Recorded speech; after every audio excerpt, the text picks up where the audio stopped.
and its opposite can be true at the same time and in the same respect? No. No. So these are properly basic ways of determining truths. Right, yeah. You agree with that? I do agree with that. Excellent. So if we understand, therefore, that let's go with what we know to be true intuitively. In this world, all of us, we exist in the present moment. Yeah. Is there any dispute? Is there any type of evidence that we need in order to make sense of the reality of that? Yeah, you can't that make truth. sense. I completely understand. Do you think? Don't worry.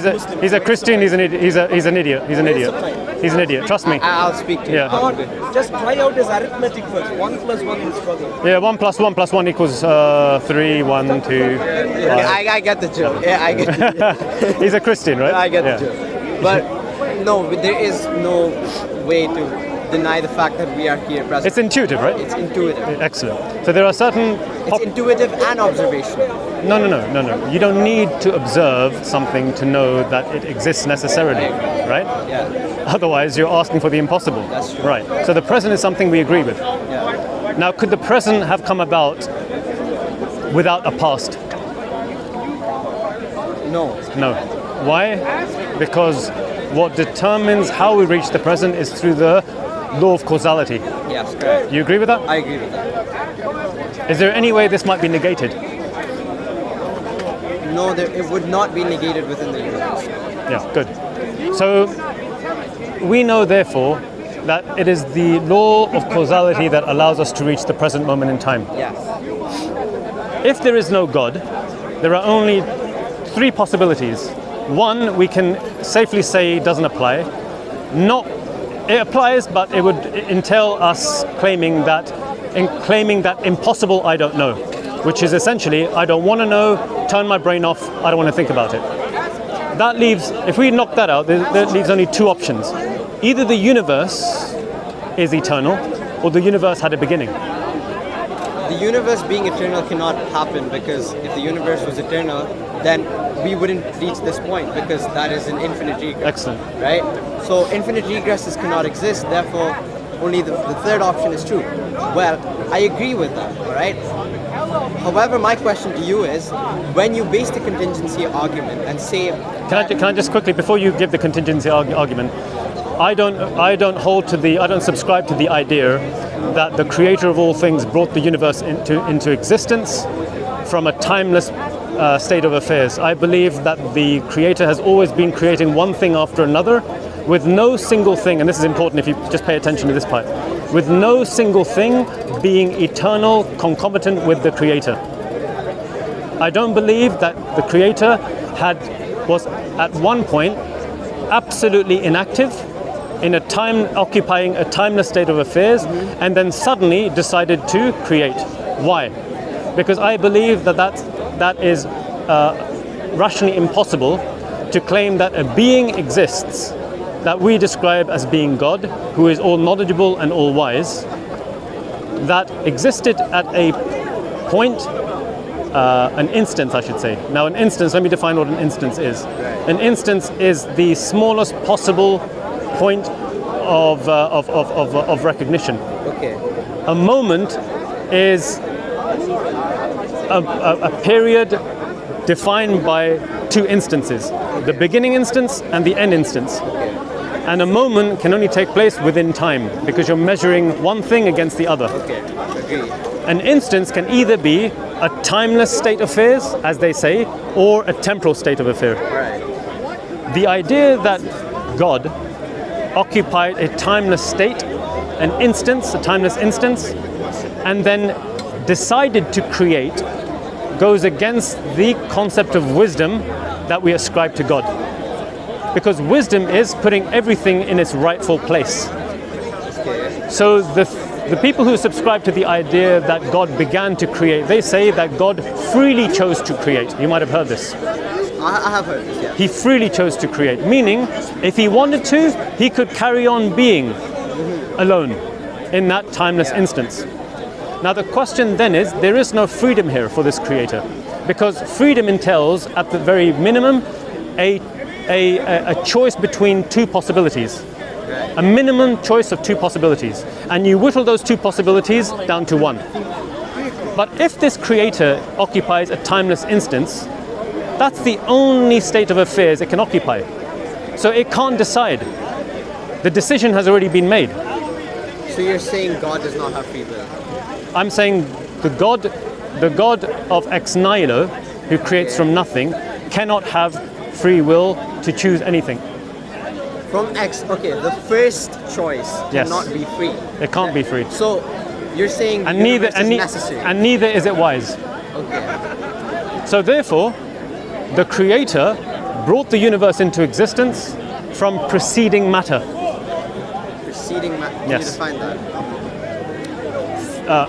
Something that is contingent upon the creator, him bringing that thing, him forming that and manipulating that and transforming it from one state to another, into another, into another. Okay. And he's constantly been doing this. Yes, but my first initial question was, how do you know that the laws of logic apply outside the universe? Because the laws of logic are universal. Because if we're claiming that if we're claiming any type of truth claim, truths cannot be known except that we have to, intuitively we have to recognize them as a basis for our claim to truth. If we deny the law of logic, nothing sacred that we are claiming to be true holds to be true. I agree. I'm not denying the laws of logic. I'm saying the laws of logic exist, yes. We follow them, yes. They give us a direction to truth, yes. But how do you know they expand beyond the universe? Like within this universe, I can say the apple falls down, and the apple either falls down or doesn't, and that's both true because of the law of non-contradiction. Bring me any hypothetical. Let's talk about, let's just say, for instance, there was a turtle that existed before this universe was brought into existence.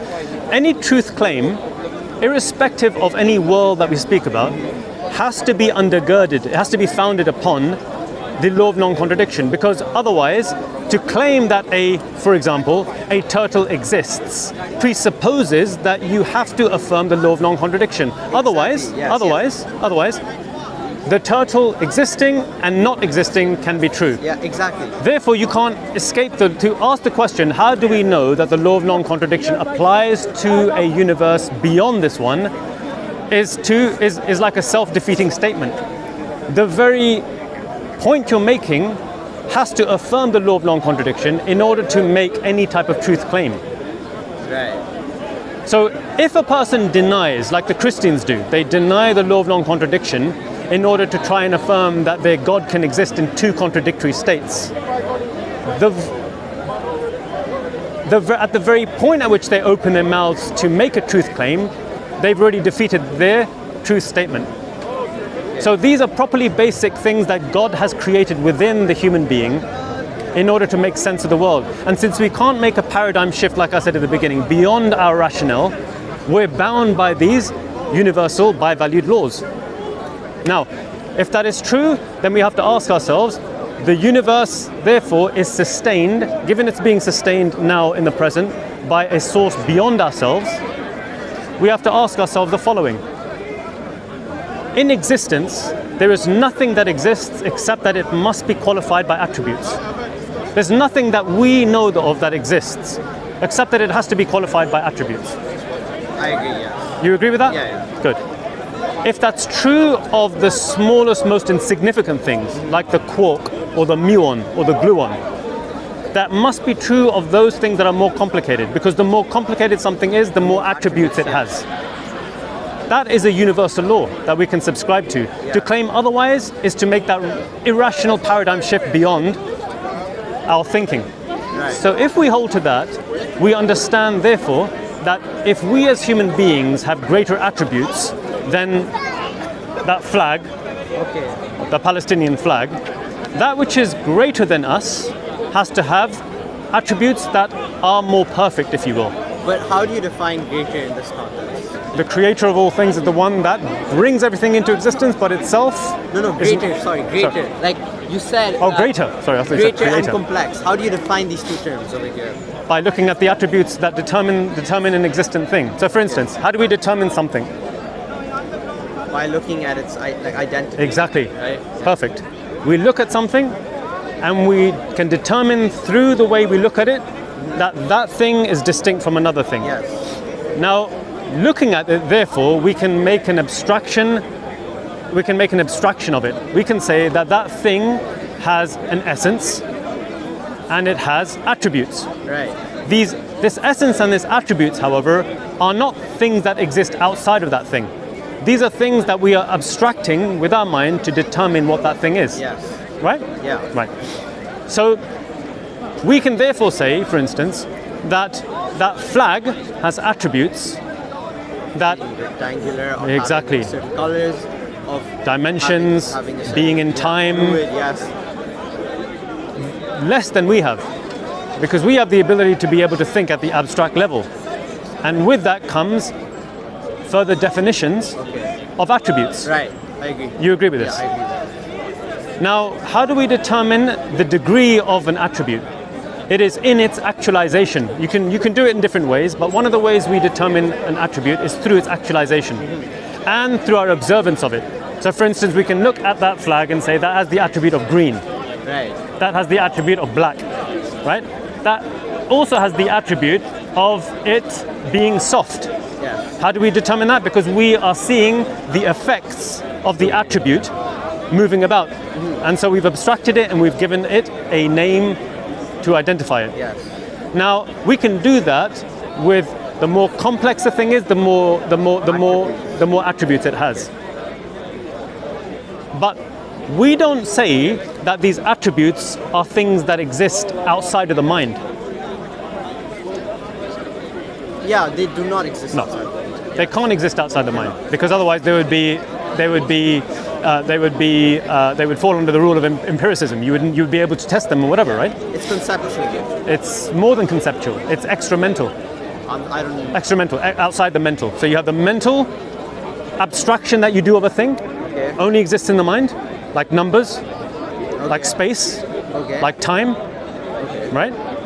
The idea that time and space, like Einstein and others posited, is from this presupposition of positivism, the idea that space and time somehow exist outside. But there's no evidence of that.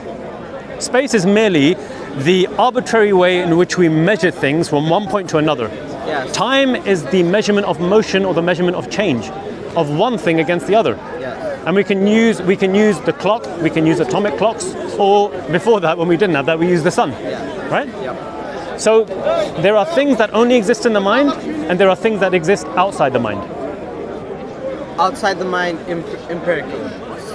Empirically is what we use to determine the things that exist as extramental particulars, like concrete things, like you, me, this, that flag, etc. Right? I have a hard time understanding exactly what the implications and what extramental actually is.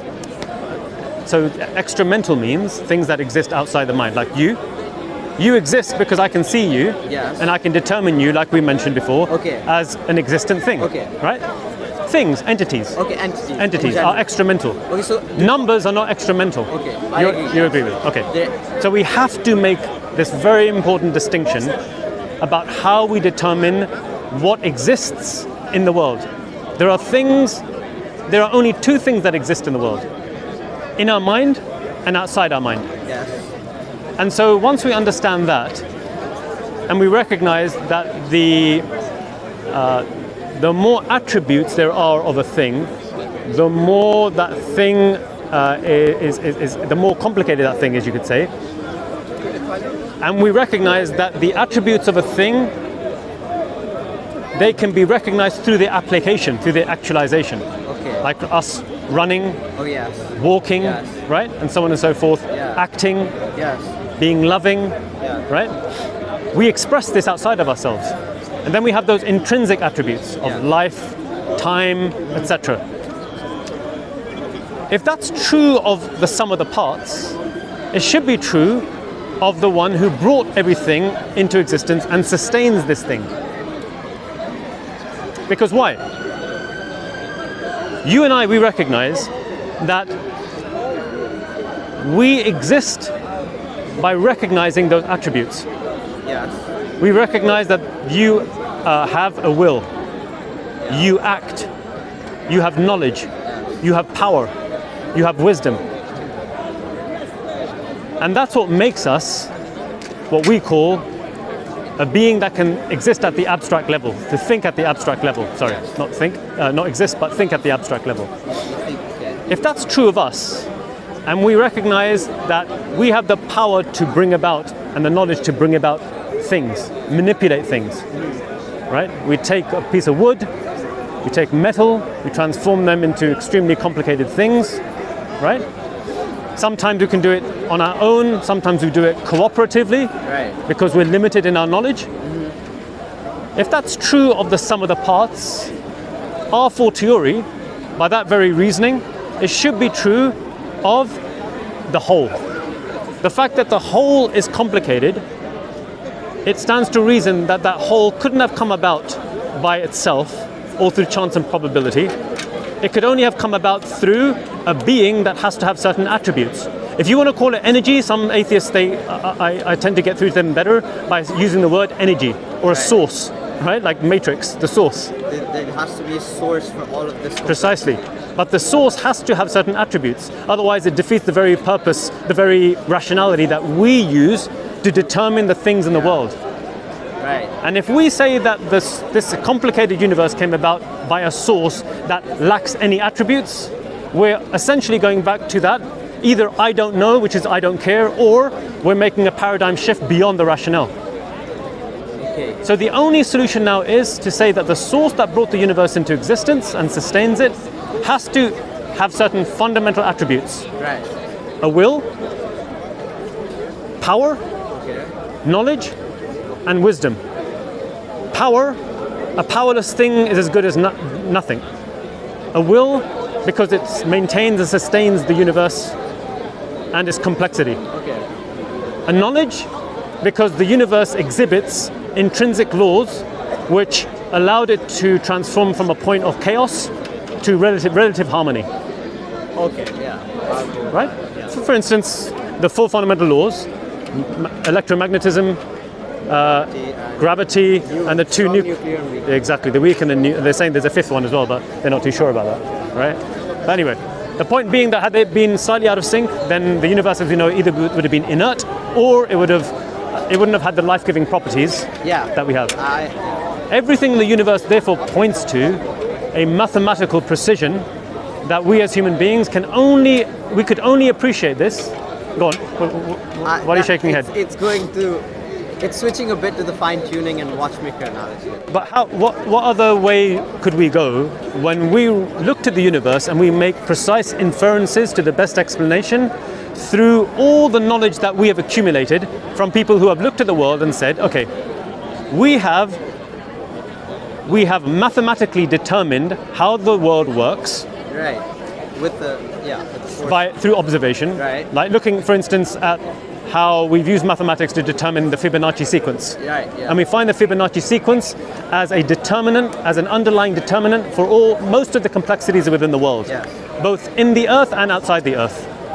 That points to this world being precise in the fact that we are measure it and make inferences to the best extent.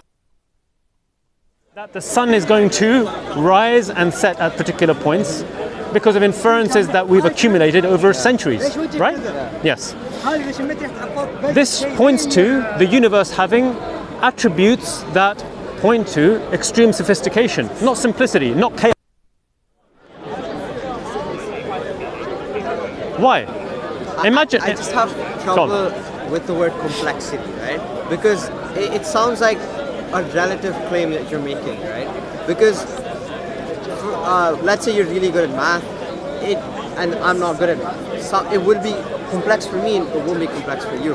How are you making complex a word that is not relative? Because it is relative. Okay. But my point is, when you accumulate relative experiences, you can reach a determination, a very solid determination that is extremely plausible. I'll use tentative language for you. It is extremely plausible that this world points to precision and harmony that is mathematically determined by us, not the opposite. Yes, it's determined by us. The Fibonacci sequence or the golden ratio or like the beauty we find in this world so is simply our observations. Yes. Right? Beyond us, beyond humans, for let's keep it simple right now. Beyond humans, this beauty or this complexity is not like there's nothing called beauty or complexity without. No, we determine that. No doubt we determine that, right? Yeah, exactly. But that doesn't. Even if you were to eradicate all these terms, it's not like, you know. Have you heard of the philosophers like Bishop Berkeley and these other philosophers who believe that things only exist when they're observed? When you don't observe something, like for instance in the forest a tree falls, it won't fall until you observed it. This is an absurd concept. It is. So in other words, what I'm pointing to you here is that this idea that things can only occur or only make sense through observation is untrue. Those complexities will still be there, and they could be quite easily understood by another species that may see the world in a different way. But the mathematical precision wouldn't disappear. Just like, for instance, the laws of non-contradiction wouldn't disappear. I get you.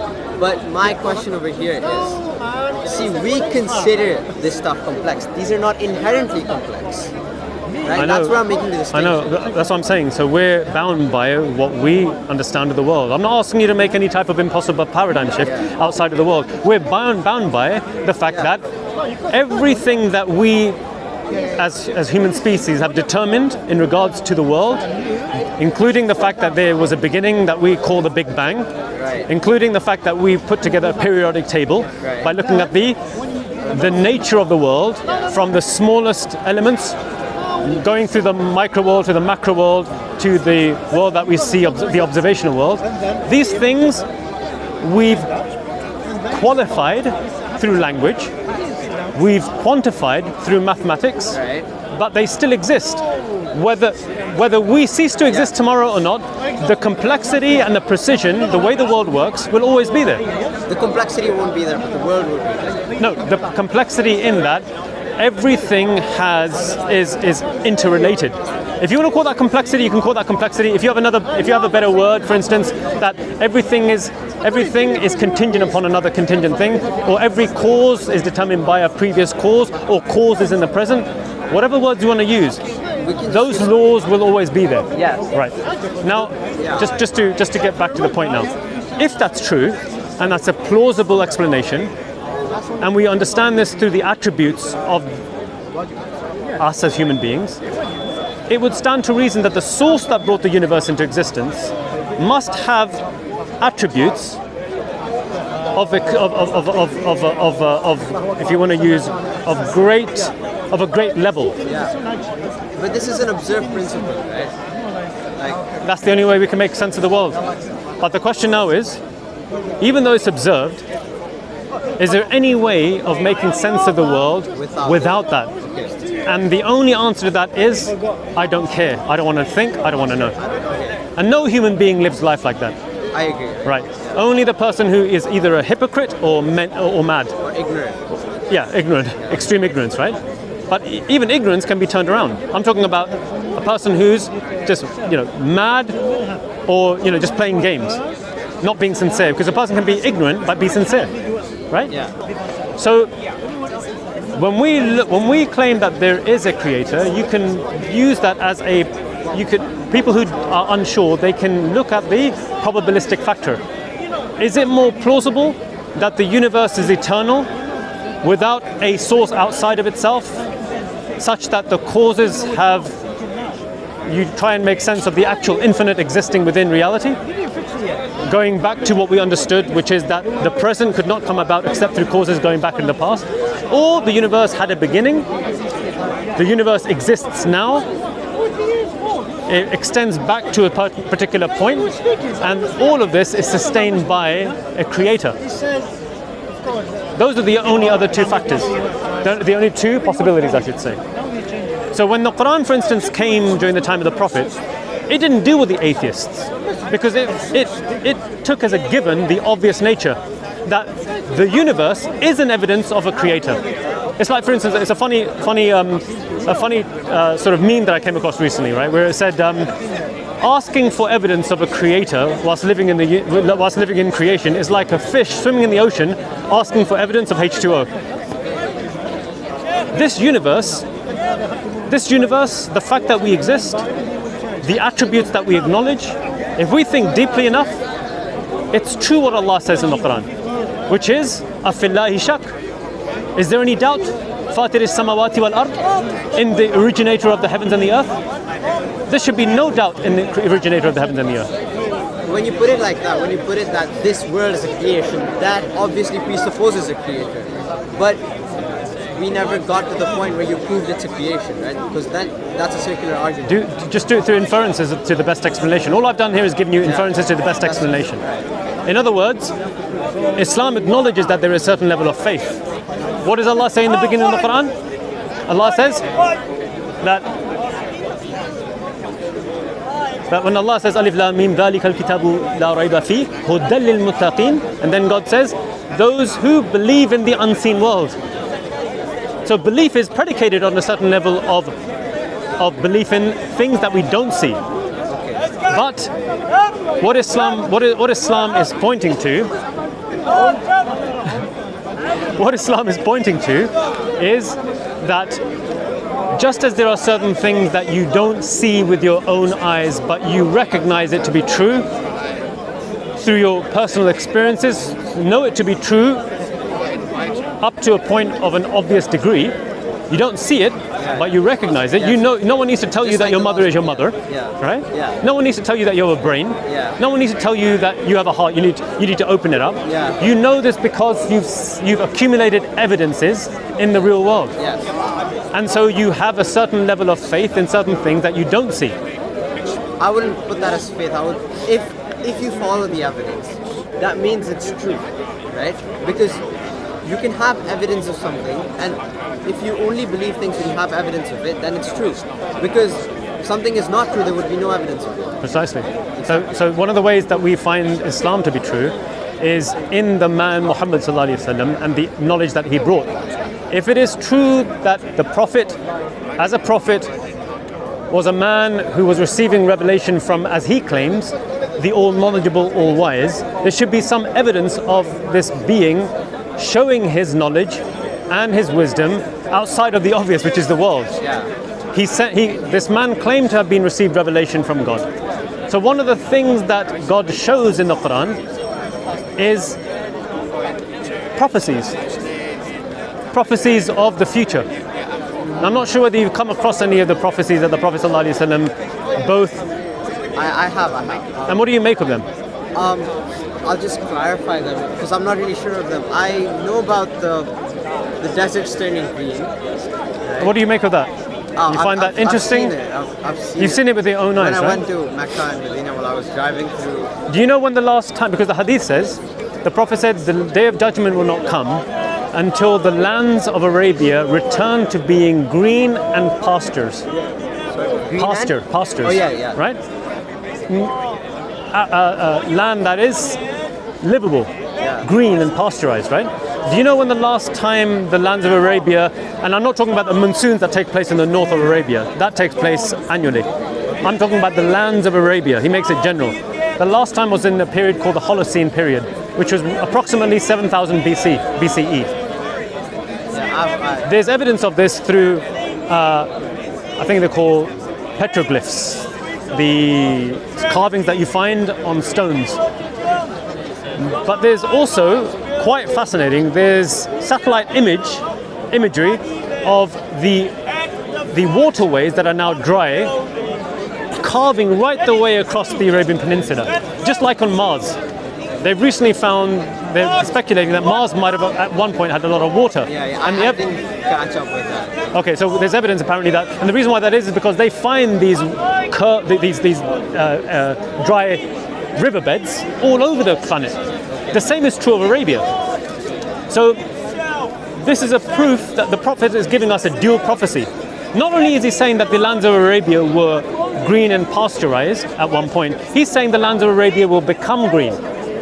Now, the only time in history, one of the things that the scholars of Islam have said is what differentiates the prophecies of true prophets is that they are detailed. They're not. I know that. They're not sort of relative or vague and whatever, right? Have you heard of Nostradamus? Yeah, I have. Yes. I bring that up Yeah. sometimes. Because So the Nostradamus quatrains, I used to read them back in the day. Yeah. Although some says that it's forbidden for us to read it. But I used to read it when I was younger. It was so vague that at first it was, wow, this is amazing when you're a young boy, right? But when you grow, as you're growing older, you then come across information. You think to yourself, well, these are vague. It could have taken place this time, that time, this time, that time, this place, etc. if you let the universe like happen for a billion years, a billion things will happen. A billion things If you will let happen. 3 things, then Exactly, yeah. exactly. So the Prophet is saying here that the land will become green. The only time that they became green is today. Yeah, I've seen it myself. Yes. So it's a dual prophecy. Now the question is, where did the Prophet derive this knowledge from? 7,000 BCE. By that time, the Arabian Peninsula had been dry for thousands of years. The Prophet is putting essentially all of his eggs into one basket. He's saying, if I'm not a prophet, here's my claim, and it's going to be disproven at some point. So you have prophecies that are now becoming proven today. The Prophet said there will come a time where the naked, barefooted Bedouin Arabs will compete in the construction of high buildings. Yes. The only time this has taken place is today, after they struck, what they call black gold in the 30s and 40s. Yeah. The Prophet ﷺ literally described it. Well, what about the possibility that if you let humanity go on and just time do its thing, a lot of things will happen. And Yes. if you've written down some of them, Yes. and they are semi-relative, they're not that unrealistic. Yes. Right? Because It's entirely possible. I know where you're going. I know where you're going. Then, But I'm asking you to look at this from a cumulative point of view. Okay. What the Prophet is saying is that if I am not a prophet, this is the implication, if I'm not a prophet and I'm here for ulterior motives, and the Prophet, remember, we have his life story written down meticulously, unlike any other human being on the face of the planet. If you want to call a Muslim an extremist, this is what they were extreme in. They were extreme in looking at this one man and being so convinced by his character that they wrote down practically everything that he said and taught by way of his speech and actions and his tacit approvals. I mean, no other human being's life has been written down and more faithfully preserved than the Prophet Muhammad. okay. So we have a man's life who's been meticulously recorded. If he was a charlatan, you would ask yourself, well, why would he do this? Have a look at, forget all these prophecies that he made centuries, that came true centuries later that you're claiming. If you give it enough time, they'll come true, right? Have a look at the prophecies that he gave during his lifetime against his enemies. He said to the pagan Arabs, he said that the Quran is a miracle of God. A miracle of God in terms of its, the argument, the structure, in terms of its eloquence, right? Yeah. The Quran challenged the Arabs to bring a book like it. They couldn't do it.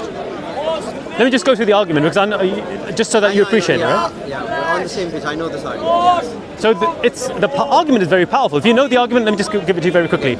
Produce a Quran like it, they couldn't do it. Produce 10 surahs like it, they couldn't do it. Produce a surah like it, which is 3 verses long, they couldn't do it.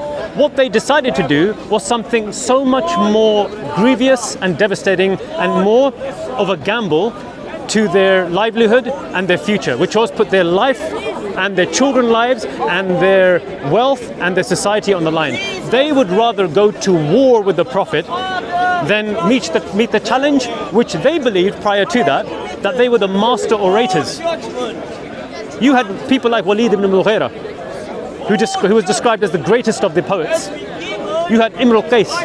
You had all these poets who they used to compete against each other to the point where they felt no one can match us in the eloquence. So what does the Quran do? How do you quantify and measure eloquence exactly? It's not about measuring. Okay. It's about the challenge. The challenge. I agree, but you pose the challenge. I'll tell you why it doesn't matter. Okay. If the best and most eloquent of the Arabs failed to meet the challenge, despite the fact that it was in their best interest to do the easiest thing. Imagine it's like, I'll give you an analogy. Imagine you're starving you're starving and you know you're about to die. And I present to you a lovely little cake. You have the ability to be able to reach for the cake, but you decide, about and then you pull your hand back and you die. Is that from rationality? No. No, it's not reasonable, is it? Yeah, but see, when you bring forth the argument about the Quran's eloquence, its non-contradiction, and all the other qualities, I'm asking you, how do you measure these qualities? Right? We measure it by the most eloquent. They failed. The Quran, by default, became the standard by which. How? Isn't that just presupposing that the Quran is the most eloquent? Because No. But why would it presuppose? The presupposition was the best of the poets are alive. They believe in their false religion. A new religion has come along to claim not only is your religion false, but your standard of Arabic, we are claiming we have come up with a source that is more eloquent than whatever your standard is. We'll give your standard. You choose a standard, right? So the Quran isn't going by its rules per se. It's saying, here's your standard. You believe this is your standard? Fine. Here's the Quran. Now use your standard and disprove the Quran. Why didn't a single one of those Arab leaders say, listen, what's wrong with you? The Quran is written by an illiterate. He went up to a mountain, a man known to not be able to read and write. He comes down blazing with poetry, and you guys are sitting there admitting that, you know what? This is not from a poet. Well, this is not from a soothsayers. We've heard the speech of the soothsayers. This is not from soothsaying. This can't be from a magician. We've heard what the magicians have to say. This is not like that. So they're going through the categories, the best of them, and they're admitting defeat. So what do the Arab leaders do? They have to now do the hard thing. Which is the what? Which is place their entire life. So as soon as the Quran defeated them, it became the standard, the default standard, the de facto standard. Okay, but in today's day and age, because this is an open challenge of the Quran, right? Yes. Regardless of what time it is. But here it is. The fact that the Quran became the default, you can say that although it's open and there were certain people just after the time of the Prophet, like Musaylama, he came out and claimed that he was receiving revelation. And he even came out with poetry which was so nonsensical that even people today who are not well versed in Arabic, they see the Quran, they see, like the Orientalists, they see the Quran, they see what this man Musaylama came up with, which is Ya Wabr, the frog, or whatever it is, right? And they say, well, this is not eloquence. In no way does it reach the notions of the concepts of eloquence that the scholars understood whilst looking at the Quran as the de facto standard. Okay. So that means that because the Quran is now the de facto, the challenge is not going to be met. That's why the Quran already answers the question. It says that bring your helpers together and bring a Quran like it, and you will fail, and you will most certainly fail. Why? Because the Quran is the de facto standard. The best of you failed. That means the Quran is now the standard. There can never be a people who will come after that. Okay, so you're basically... So basically what we're saying is the AI, if you were to bring AI along, it would not be able to meet the challenge. Because you're using the Quran as a standard to measure itself. Yeah. Right? You're saying because Quran said, self-proclaimed, basically. In the Quran, it was said that the Quran is the most eloquent book. Why? Because the best of them couldn't meet the challenge. So if yes, but that is presupposing that the Quran is the most eloquent book. No, what is a presupposition to you?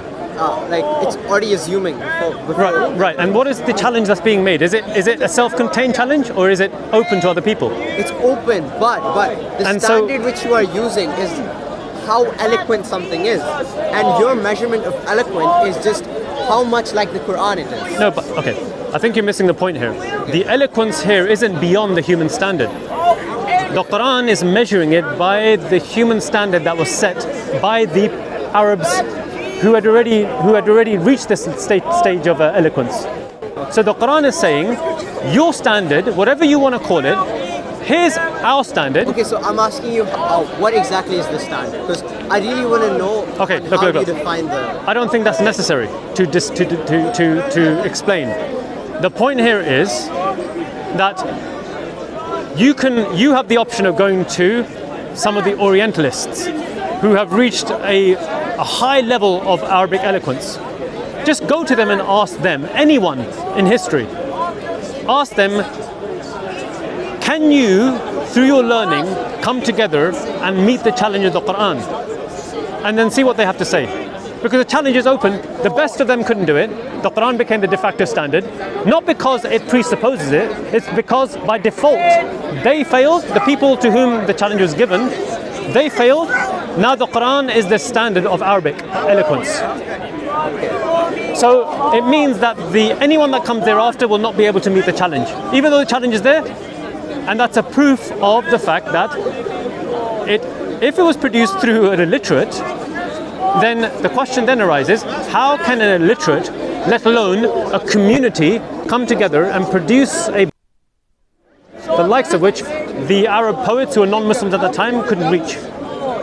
Now that's not my point. The other miracle I was going to say to you is during the time of the Prophet actually gave challenges to the polytheists that were effectively, you could say, anyone looking in would say, if this man wasn't absolutely confident of the future, he would be jeopardizing his mission even before it began.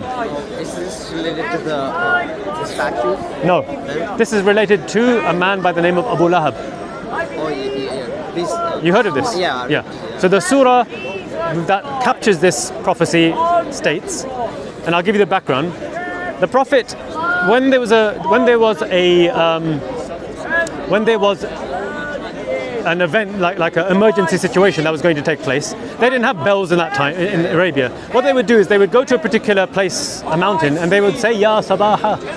They would make this call, emergency call, right? And everyone would gather. The city would come out immediately and gather around this mountain to see what the emergency was. So the Prophet did this. And remember, by this point, the Prophet's reputation already preceded him. They'd already recognized that this man is as-sadiq al-amin, the truthful and trustworthy, before he received revelation. Okay. He was never known to be a liar. His reputation was such. So he came out and he said to his people, if I tell you that there is an army about to come over the mountain and attack me, would you believe me? And they said, yes, for we have never known you to lie. So he said, then know that I've come to you with a grave warning from my Lord. At this point, Abu Lahab, who was an enemy and was committed, him and his wife was committed towards literally contradicting the Prophet wherever he went. Deep-seated hatred. He cursed the Prophet and said, may your hands perish. Immediately Allah came in defense of his Prophet and revealed the following prophecy. It's a dual prophecy. The prophecy has it that Abu Lahab, may his two hands perish and may he perish. And it says that his wife will carry the fuel that will be used to punish her in hellfire. So what the Quran is stating here is the following. No matter what happens, Abu Lahab and or his wife are going to hellfire. They're not going to accept Islam. Imagine, again, you have two options before you. The most difficult thing, which is placing your life on the line, and the easiest thing, which is, okay, you know what, Prophet Muhammad, you've claimed that your creator is knowledgeable of all things. He said that me and or my wife are not going to go to hellfire. Okay, you know what? Ashhadu an la ilaha illallah wa ashhadu anna Muhammadan Rasulullah. Khalas, your religion has been falsified. Yeah, but you cannot really believe in something just like that, right? Like, why not? It's like the Pascal's wager thing. Like, belief is not a switch you can turn on and off, right? So there is a perspective in which you can say, even if Abu Lahab would have said Ashhadu an la ilaha illallah wa ashhadu anna Rasulullah, it wouldn't have mattered, because would he truly have believed in it? And it does, like, he could say it and that's the whole point. Right? Yeah. You've hit the nail on the head. It doesn't matter whether he truly would have believed in it. What matters is that the prophecy has been falsified. The prophecy had it that Abu Lahab and his wife are going to go to hellfire, meaning they're going to die as non-Muslims. This One cannot second. be falsified. 1 second.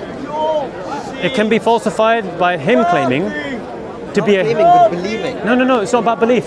Because Have you heard of the third category? Belief, disbelief, and hypocrisy. Have you heard of a hypocrite? Yeah. Do you know that they were hypocrites during the time of the Prophet who said Ashhadu la ilaha illallah? Right? But they used intrigue to try and undermine the Muslims. And the prophecy was specific to Abu Lahab and his wife, not to any of the leaders, not to any old Tom, Dick and Harry. Because Allah knows who is going to believe and who is not going to believe on the basis of the deep-seated hatred. Abu Lahab, do you know how long he lived after that? 10 years. He went through a lifetime of seeing his fellow Arabs, pagan Arabs, become Muslims, and his hatred increased and increased. His wife used to literally pour, garbage over the Prophet's back whilst he was praying. So it's a dual prophecy. And for us, this is a cumulative case that during the time of the Prophet ﷺ, he made prophecies that literally were placing all your eggs into one basket. And they were proven to be true. They weren't falsified. Just like the Quran came with the understanding that this is the default, during their time, during the time of the Prophet, the Quran was proven to be true. And there's other prophecies as well. So when we bring the aspect of prophecies, the cumulative case tells us that the idea that you can explain this away through chance and probability becomes so improbable that the only reasonable explanation is that it must have been from a source outside of the universe. If he's done it so many times, yes, with so much on the line, exactly, then there's a higher chance that there is something that exists. So this is the faith that we have in Islam. But there's a moral case as well, my brother. The moral case is that Islam calls to what? To things that will make you not the second best or third best, but the best version of yourself. When the Quran, for instance, told us that alcohol and gambling and divining arrows, meaning superstition, have been forbidden for you because they are an abomination of Satan's handiwork, we didn't need scientists to tell us that in alcohol and gambling there is greater evil than good.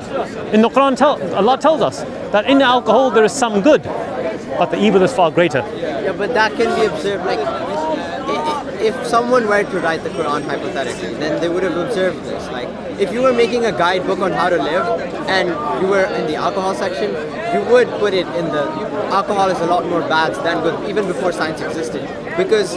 But check this out. During that time, they were steeped in alcohol. Yeah, but.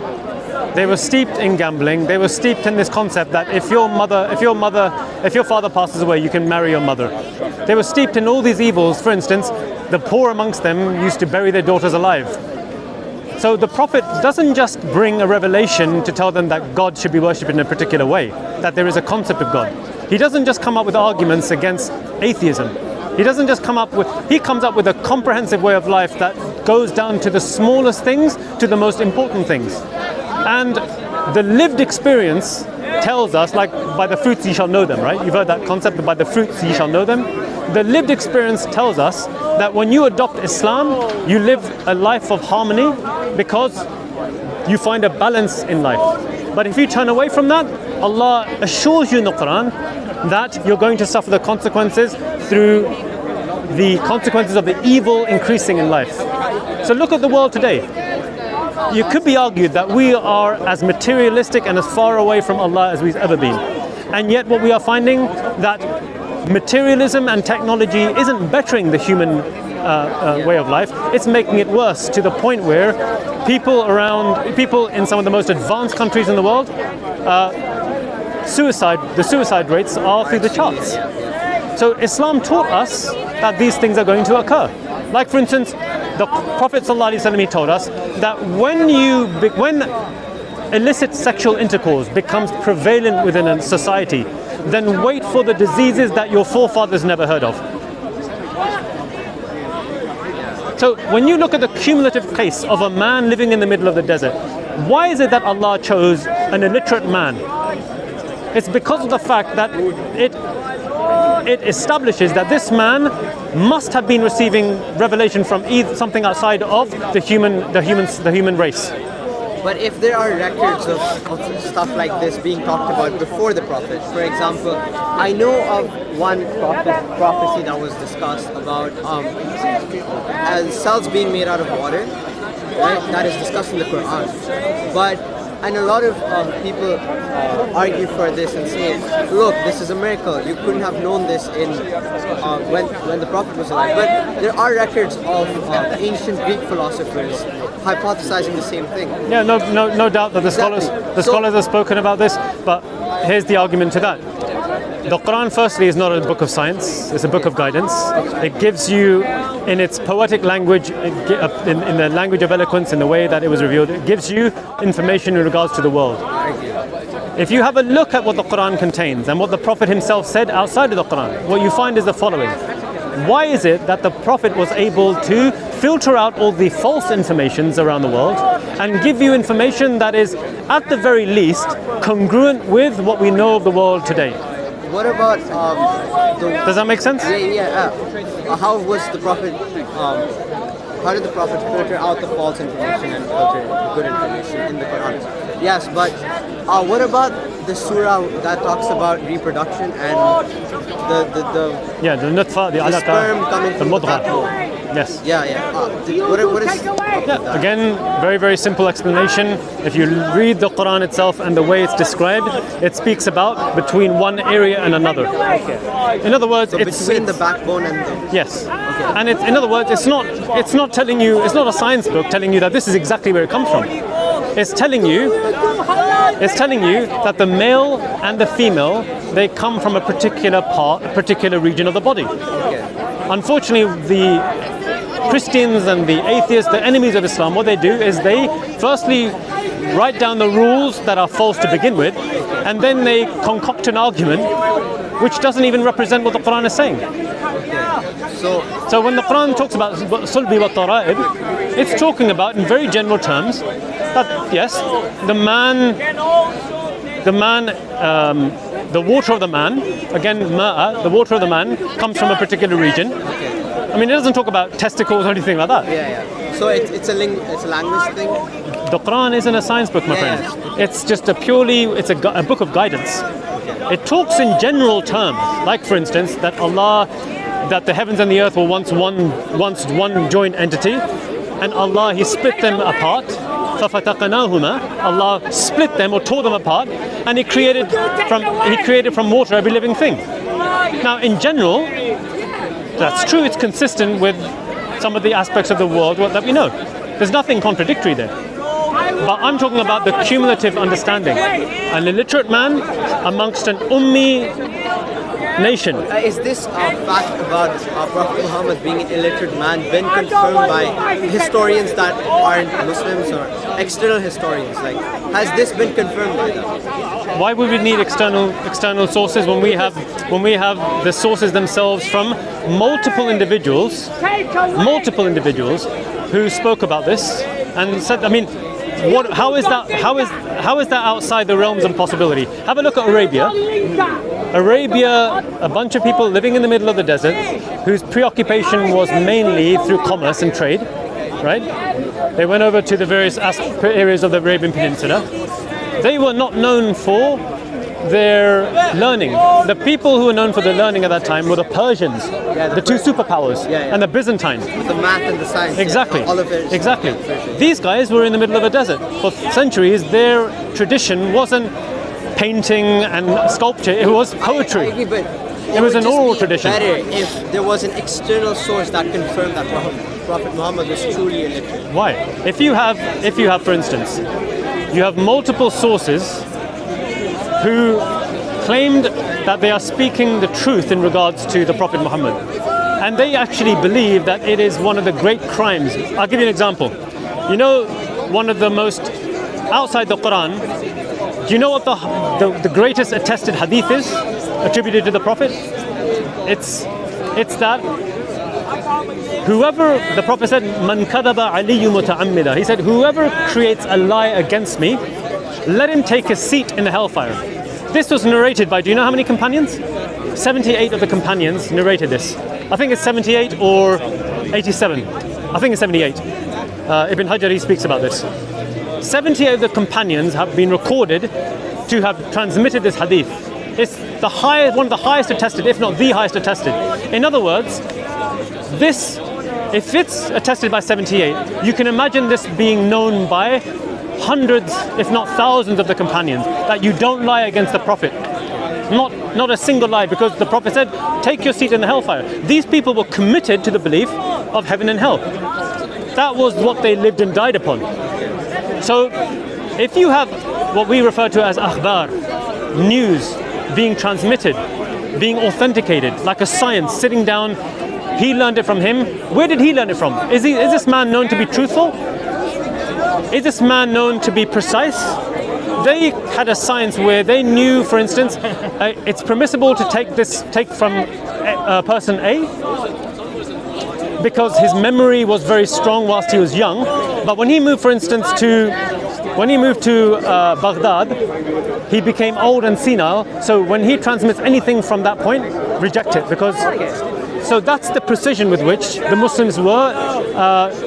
This is the science of hadith that the Muslims were attributing to the Prophet, using to attribute to the Prophet. So if you have multiple transmissions coming in, you can reasonably infer to a high degree of certainty that when they said that the Prophet was this, that and the other, that he was. I mean, if we don't go by that standard for Islam, anything lesser than that, we would have to reject. So science and history wouldn't even be possible. We have a far less degree of certainty that we afford science, that we're willing to afford the sciences of hadith. And yet the argument here is that if you give up on the hadith sciences, a fortiori, anything less than that, you have to say, well, it can't be true. That would make a mockery. Exactly. So that would make a mockery of history. So this is why Islam and Muslims, we have a very, very strong understanding that if you learn your religion, my brother, with deeply, critically, then the only conclusion you can come to is that the weight of evidence has to be that, number one, there is a creator, and number two, this man has to have been a prophet. It's not possible that a man could say all this, just put it all on the line, and all of it turns out to be true. So what's your name, by the way? Samad. Hamza. Samad, listen. I appreciate your time. If you have any more questions, feel free. Otherwise, look, go home and think about what I've said. I know, but I really appreciate it. No Thank problem. you so much, because No problem. no one has been able to answer my questions like as deeply as you have been. I've searched through YouTube. I've tried to ask my parents. That didn't go well because they believe it out of my parents believe it, and they didn't really have answers to my questions, which I really hated, and that really made me turn away from Islam. And I was just looking for someone who can talk to me logically and show me with like evidence and rationality and with a calm mind, and you've done that. I hope I have, because for me, I was at a point in life where I was meandering as well. And when I came across Islam, it took time for me to understand it.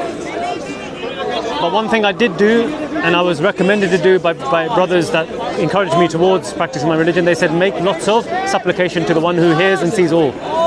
They said, it is absolutely imperative that if you are sincerely looking for the truth, you have to communicate with Allah. You have to communicate with His source. And Allah guarantees that He will respond. He guarantees that the sincere person who calls upon Him, He'll guide him. So maybe it was at this point that you came, Allah guided you to come to Speaker's Corner and has guided you to speak to myself. And maybe this is just the start of your journey back to Islam and looking at the sources more critically. I would recommend don't lend your ear to anyone and everyone. That's where the doubts begin to come into your heart. But I also want to keep an open mind. Like, I wouldn't want to simply say no to an evidence just because it goes against me. That's not the way you are. Yeah, that's a bias. I wouldn't want to. If I believe that something is true, I believe it out of evidence. And if there is someone presenting something else, like a stronger evidence, I would rather believe the stronger evidence than my. Exactly, and that's all anyone can. That's all anyone can ever do. And Allah assures us in the Quran that Allah does not place a burden upon a soul more than it can bear, provided you're sincere to the evidence. And the evidences start cumulatively. The most fundamental evidences that I gave you in regards to the laws, you can't make truth claims without these. And we find that many people, like the atheists who deny the existence of God, if you speak to them, they end up denying these fundamental laws, which is extraordinary. I do not. Like I would like to stay within the realms of logic and reason, because that is the only place where we can communicate. Like, communication presupposes these laws and everything. So I agree with all of that. No worries. Nice for your time. And do you have any a YouTube channel or anywhere I can catch you on? I mean, these guys record and put it on. I don't have anything myself. Okay. And any books or sources you would recommend for me to read? Like, Yes. That would convey it in a way you did, like with Yes. so much precision, evidence, logic. Two scholars that have really helped me in my journey are two scholars that are well known. Some of their books are ubiquitously found all across the Muslim world. Ibn Taymiyyah, Tay, Taymiyyah,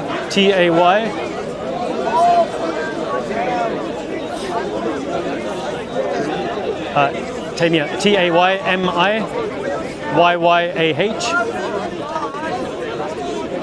and Ibn al-Qayyim, Ibnul, Qayyim, Qayyim. These got a lot of books are in English. They've had a huge influence on the way I think, the way I understand Islam. It's not for nothing that Ibn Taymiyyah was referred to by the term Shaykh al-Islam, the Shaykh of Islam, because of his time.